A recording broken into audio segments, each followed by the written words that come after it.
بہت شکریہ. اگلا سوال ہے اور وہ حضرت مفتی فیصل احمد صاحب کی خدمت میں ہے. محمد یعقوب صاحب ٹیکسلا سے پوچھتے ہیں, ایک دوست کچھ بچوں کو مسجد میں ٹیوشن پڑھاتے ہیں. ان کی نیت یہ ہے کہ اس طرح جماعت کی نماز میں آسانی سے شامل ہو سکتے ہیں. ان کے پاس الگ جگہ بھی نہیں ہے جہاں ٹیوشن پڑھا سکیں, تو کیا مسجد میں اسکول کالج کی کتب کی ٹیوشن پڑھا سکتے ہیں؟ معاوضہ اور بغیر معاوضہ نیت دونوں کا حکم بتا دیں. جی, مسجد کے حدود میں عبادت کرنی چاہیے یا کوئی ایسا کام جس سے عبادت میں کوئی مدد ملتی ہو یا اعتکاف ہو, تو یہ تو خالص دنیاوی کام ہے.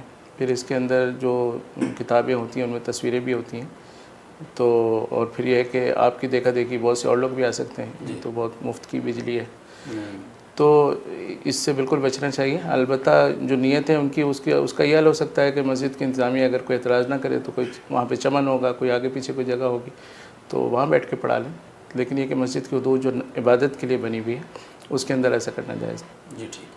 اور شکریہ. تو وہ اگر مسجد انتظامیہ کو اس بجلی وغیرہ کے استعمال یا وہاں جگہ کو کوئی معاوضہ وغیرہ دے دیں؟ نہیں, پھر بھی جائز نہیں, وہ تو دنیاوی کام ہے سب. تو اب آپ یہ تفریح دنیاوی وہ نیت تو وہ بھی تو ضرورت ہے نا, کہیں فرض کفایہ کہتے ہیں کبھی کبھی. تو